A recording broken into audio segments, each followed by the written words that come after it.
Welcome to the Envisioner's Journey podcast. I am Sherelle Bates. In this podcast, we believe in helping people prepare their minds and shape their thinking so that they are constantly progressing forward.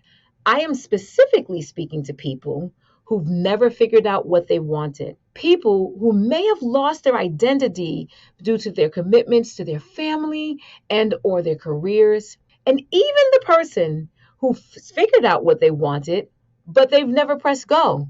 And so they're still sitting on the fence. On the Envisioner's Journey, we seek to bring you personal stories and experts that will inspire you to action. So today, I would like to ask, how can we prepare for the unexpected? I remember when I was a little girl, my dad used to play this flight simulator game all of the time. And he did it just for fun. But later on in life, I discovered that real pilots follow a similar practice. They go through and they run simulations over and over again to help prepare them for both good and bad flying experiences. And through these simulations, what they've also did was prepare themselves for unexpected events so that they would be able to automatically respond when they occurred. The point is that sometimes we have to do this in our own lives as we are pursuing our goals. We have to understand that maybe an unexpected event can occur, and we need to think through sometimes how to prepare for those things in advance. What I love about today's guest is that he shares his story about his experience in preparing for an outcome that wasn't necessarily an ideal one. He visualized his response in advance and prepared himself thoroughly to implement it without hesitation. So now he's using this visualization experience to help tens of thousands of people across the world. I hope you enjoy this story.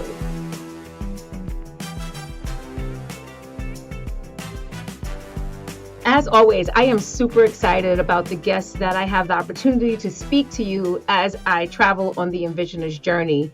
But this one is extra special to me. A couple of months ago, I came across an app called the Envision app, and I had the opportunity to play with it, check it out, and I was so excited about it. I told our producer, Steven, that I want to meet this person. Whatever. He reached out to them, and he's now here. And his story turned out to be more amazing than what I could have ever imagined. And on top of that, we are aligned in so many ways. And so I'm looking forward to this conversation. Let's just dive into it. Elliot Lyons, I am so excited that you're here, as you can tell. Thank you so much for having me. I'm very excited as well. Probably more than any other podcast. No offense to the other podcasts I've been on. I know, I totally get it. I really do. I've been talking about the this recording coming up to everybody. So I totally get where you're coming from. I just want to start with your story though, because I think that will just kind of tee up nicely how we got to the actual app. Yeah, sure. Do you want the long version or the medium version or the short version? Whichever version you're comfortable with. Okay, great. I just for the sake of time. Yes. But yeah, I'd love to share. So my visualization journey began, I would say almost 20 years ago, maybe 15 to 18 years ago, where I started I guess I'd call it my professional career. It wasn't just working at Home Depot or delivering pizzas, but I started to work for a sales company. And I was really fortunate because my managers, my mentors, other sales reps in the company really had a culture and mindset of personal growth and trying to be your best and learning different strategies or techniques for growing or for optimizing your performance. A lot of it was sales performance in this case. But also some basic strategies like goal setting and figuring out what your strengths are and that sort of thing. So I'm fortunate for that because that kind of kicked off my love for helping people to grow and specifically helping people to go for it. And the it is whatever it is for them. Everybody's different. I would never tell anybody what their it is. I probably couldn't.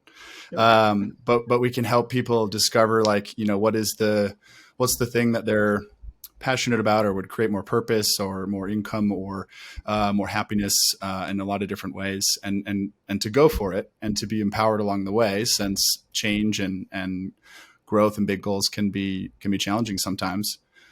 But really, the visualization journey for me kind of started to take off about 10 years ago.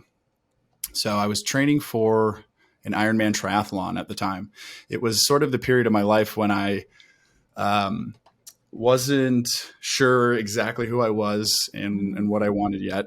But I knew that I was capable of a lot. And so I wanted to challenge myself to figure out, where are my limits potentially? And so I was kind of Googling what are some of the hardest things that you can do. And there's certainly a lot more harder things than Ironman. There's just some insane stuff, but that kept coming up as, not just a marathon. And I mean, that's a huge accomplishment in and of itself, but like the next level up. And I really got hooked by the stories of the champions who would win the world championship in particular. And at the time when I started to train for this, I couldn't run 2 miles consecutively, and I couldn't do a lap in the pool. I hadn't swam since I was a kid. But I started to run, I started to bike, I started to swim, and then I would read the books. And almost all of them talked about visualization as part of their journey to success, not just to finishing the race, but to being the world champion. And there was some in particular that would teach specific techniques. So for example, there's a technique called mental rehearsal, where in this case, the world champion would visualize their entire race day from start to finish. Everything from waking up in the morning, eating breakfast, setting up at the race. But one of the most interesting pieces was when they would talk about visualizing something going wrong. And at first I'm like, what? I thought we were only supposed to visualize like exactly what we want, which is very true in a lot of cases. But they would visualize if something went wrong, how they would respond to it. So if the bike tire went flat, they're going to lose a lot of time on that. But if they panic or if they lose their cool, they may lose even more time or just throw themselves off physically. For me, it was my goggles getting kicked off during the race. So in this Ironman, all the athletes were in the water at the same time. There was, I think, about 3,000 people in the water, all in wetsuits, goggles, waiting for the race to start. And the way they started is they shoot off this cannon at, above you. And everybody starts swimming right at the same moment. And it's this huge washing machine, and it's chaos. It's, no one's trying to run into each other, of course, and no one's trying to kick off goggles or anything like that, but it happens. And so about halfway through the beginning part, I'd say maybe a few minutes in, my goggles did get kicked off. And before I was even able to register it, or at least think about it, I had just done what I had visualized more than a dozen times before. Dumped out the water, put them back on, got back into the sort of swimming position and keep going. And then when I realized that had happened and that I didn't need to think it through or worry about it at all, I was continuing to swim right along. And I kind of made a note in my mind at that point. It was like, that's super interesting because, and I don't want to go on a huge tangent here, but life is mostly about little moments, little improvements along the way. And so did visualizing my goggles getting kicked off save my race? Maybe, maybe not, but I bet 10 other times along there helped me get through and help me finish. The biggest thing was, of course, I visualized finishing the race a lot, so I could build up my confidence and use that motivation and inspiration. But I had my first real moment where I was living something that I had visualized many times before. So what I was visualizing was based on the timing of the race. I knew that by the time I got to the finish line, it would be after dark. So then usually what they do is they light up all the stands right at the finish line. So from watching other YouTube videos of other races, you kind of see that you're typically approaching this big lighted area that's progressively louder and louder with fans, but you're still kind of pretty alone and in the dark at that point. So I would visualize that. And then in this particular race, you'd turn a corner, and that's when like you kind of get hit with everything, the full sound of everybody cheering and all the lights. And so I visualized that. And I also had a anything is possible flag that my sister handed to me at the end that I carried across the finish line. And that I had visualized before. I had visualized hugging all of my family and what it would feel like. And so all of that happened exactly how I visualized it. And it was even more emotionally powerful, not only because it was happening in real life, of course, but just because it was so, almost magical. Right. So real in that moment. Yes. Sorry, go ahead. No, I think so real in that moment for a couple of reasons, because I had made it real in my mind through visualizing that. Exactly. And so the goal was real, that I would do it was real, but then also just the realness of the moment. I think the best moments are when you achieve something that you'd visualized many times before.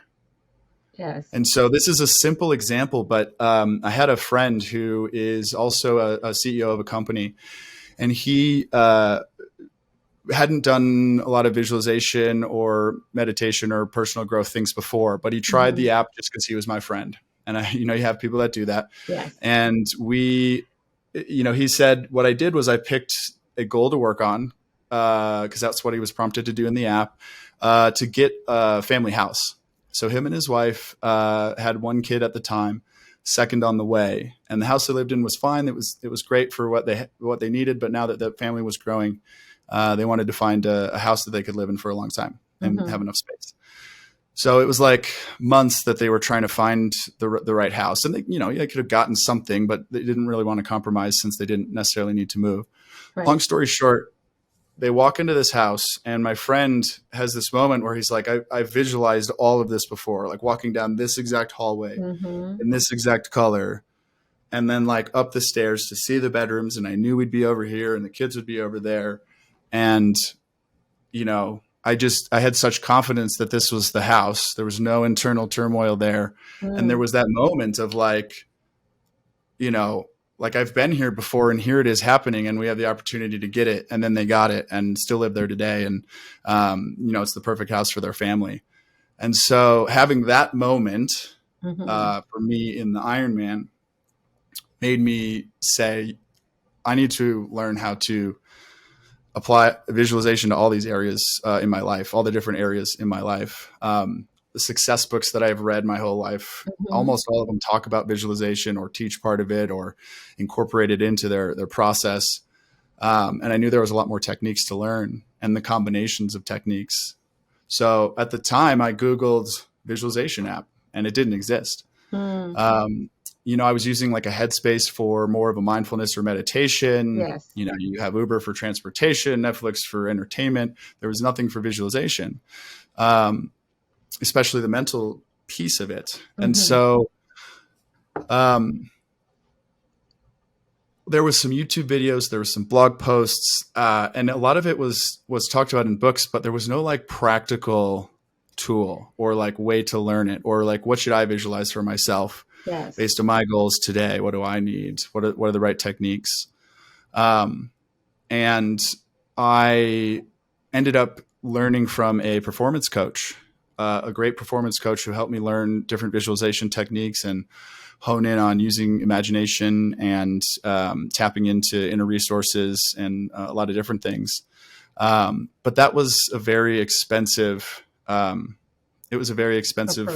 Coach. Yeah. Approach, a coach approach.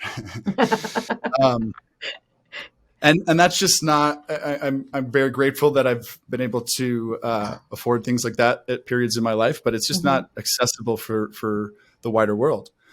So there wasn't something practical or affordable, and also scalable. So there's a lot of coaches that help people learn different techniques and teach them because they're very powerful, but their reach can be very great, but it's often limited for, the number of people that they work with. So there was nothing that kind of brought these tools to the wider world. So go ahead. No, please finish. Okay. So that's when I decided to build Envision. But before that, the other thing is I achieved a lot of things through visualization, not just the Ironman.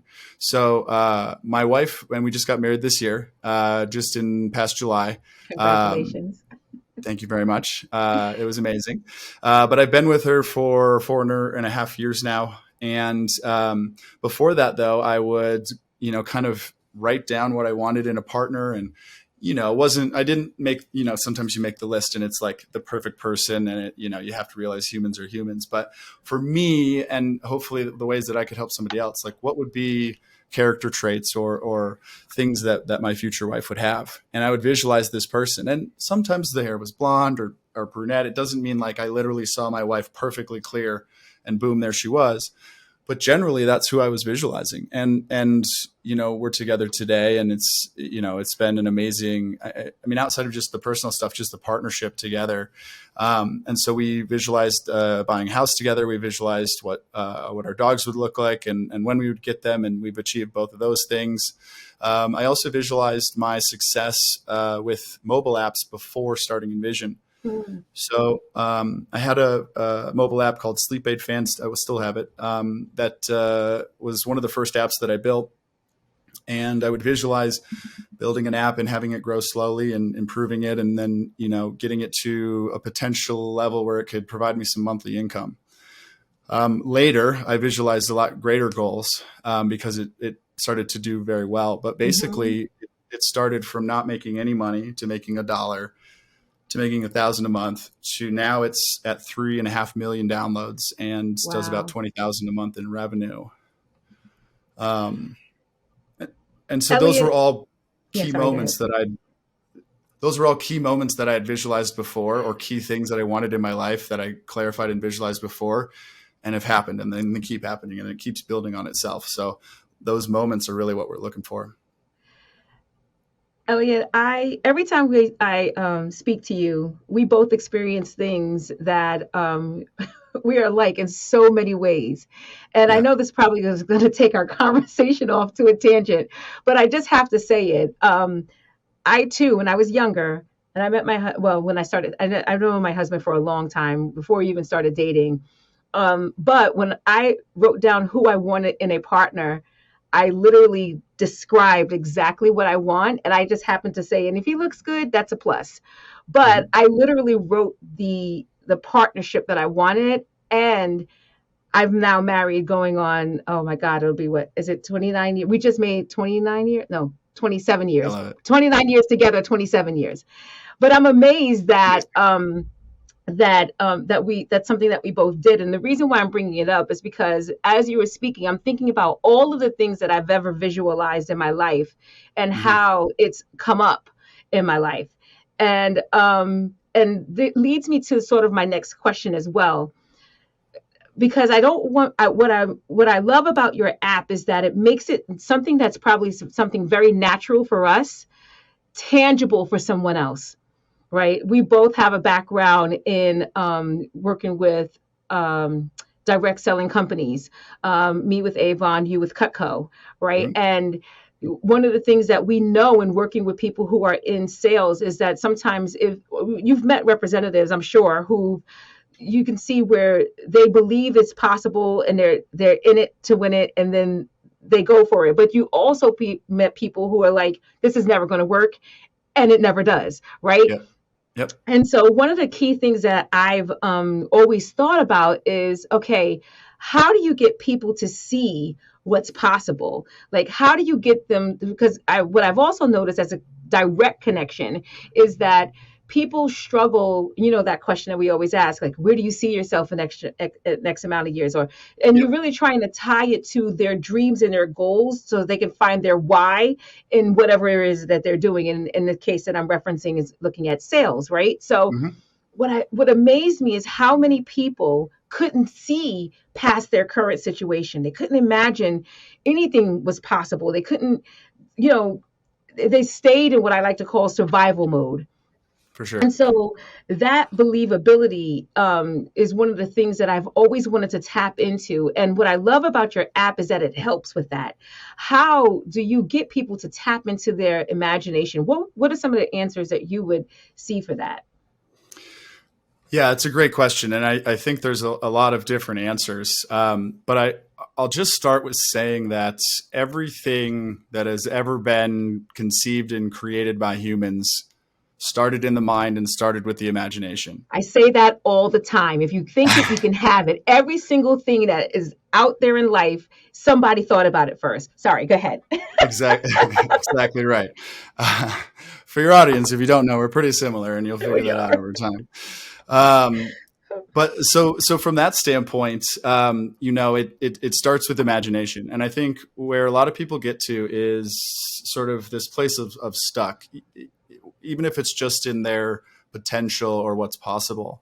And so the first thing I would say is like, you could think of it as a skill set you're developing first before getting to a place of strong belief.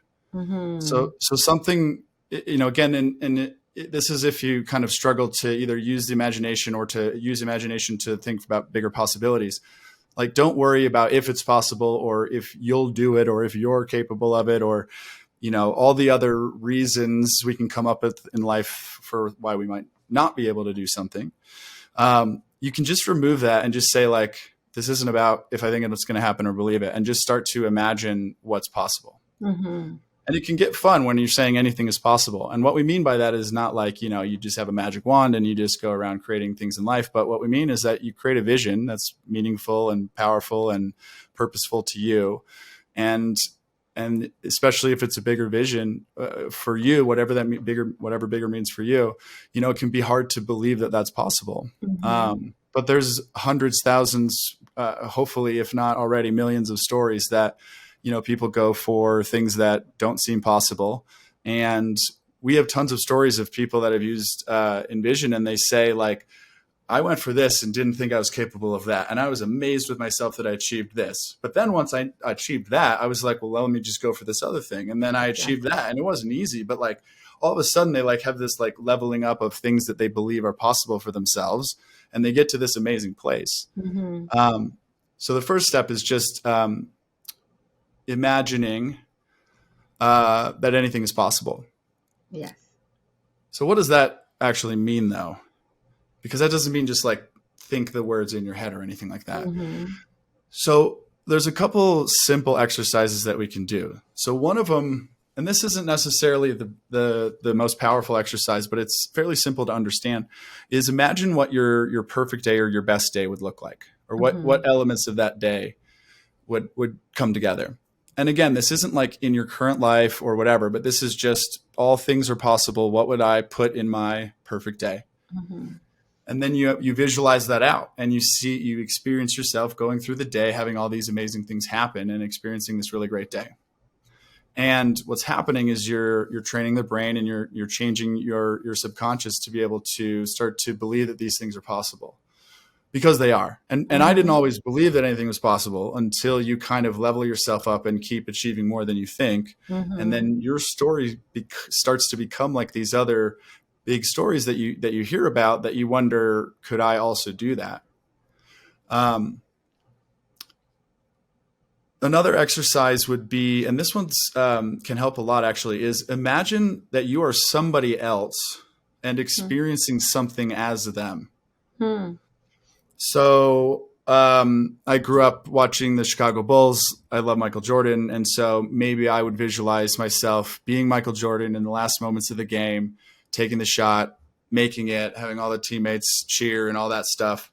That's just a somewhat random example, but that can show what it's like to be some of these things that we may not imagine are possible for ourselves right now. And that opens us up. A lot of this is just about opening up to new things or to possibilities or to, for a second, don't convince yourself you can't do it, and just pretend that you can, and then go from there. Because you get to that step and we can grow from there. One other exercise I'll mention is think about what the best possible result would be for you for something in particular. So, is it to finish the marathon? That's the best possible result. Or would it be to, for example, with the Sleep Aid Fan app, my initial top line goal was like, maybe I could make $3,000 a month on this if it was a Mm-hmm. huge hit. Now it makes more than 20,000 a month. Mm-hmm. So the exercise is to say, take the best possible result you think that it would be, and then double it, and then Exactly. double it again, Exactly.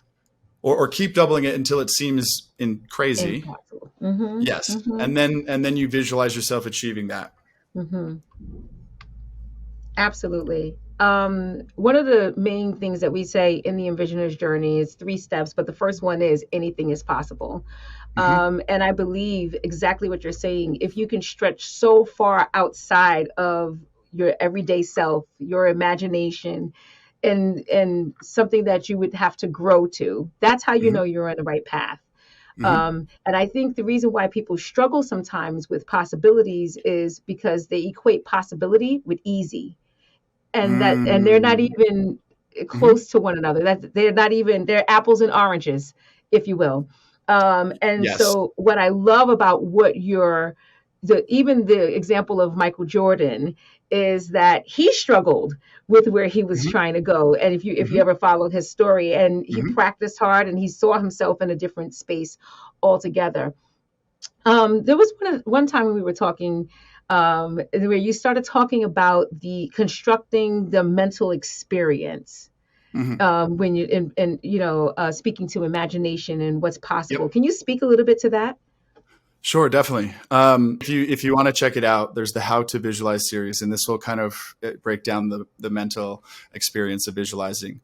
But there's a few kind of simple things. One is you experience as if it's happening in real life for the most part. So like Mm-hmm. if I want to imagine crossing the finish line, I literally just need to see, like, can I imagine myself running? Okay, now I'm running.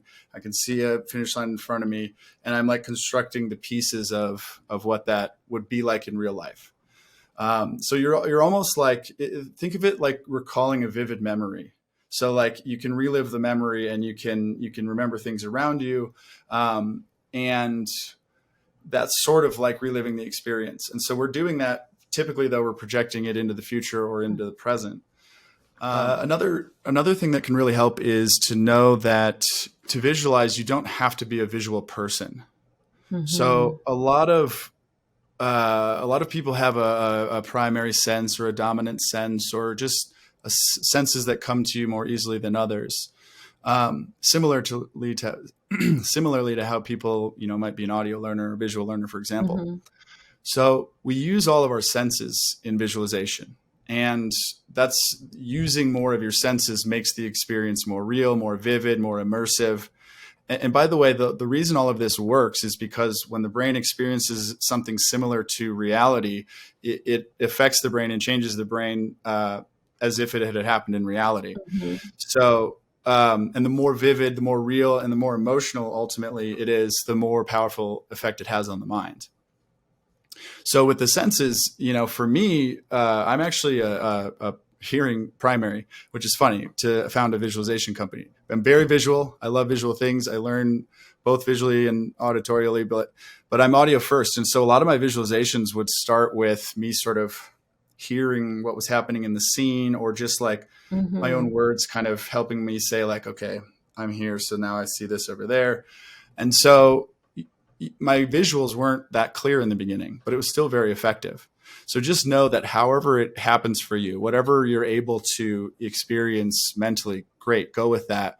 And then you can add the rest of the pieces around it, as you practice. But just think about it, like, do I smell coffee because I'm at my desk in the morning and that's what I'm Mm-hmm. visualizing? Or, am I walking? And so then I can kind of like imagine what my feet feel like as I go along, or, seeing small details, so if you're Mm-hmm. at the finish line of the race, you see the finish line, but maybe you notice like what people look like on the side cheering, or, Mm-hmm. remember what color shoes you are as you look down to see yourself crossing the finish line, or whatever. So that can be, again, the app kind of teaches all this in depth and has exercises for each. But if you add in more senses, or just try to focus on the senses as if you were there, right? Like if I'm at my desk in the morning, I smell coffee. Now that doesn't mean every time, I can smell it in my head, but you can train yourself to, that's a skill set. And then basically you experience with all the emotions, or with all the senses. Last, go ahead. Mhm. I love that it's actually step by step, right? Because when I write down my goal, I visualize by writing down. Listen, I hate to have had to cut this short, but I wanted to make sure you had the full experience of our conversation with Elliot. And so we're going to release part 2 of this conversation in a couple of weeks. So stay tuned.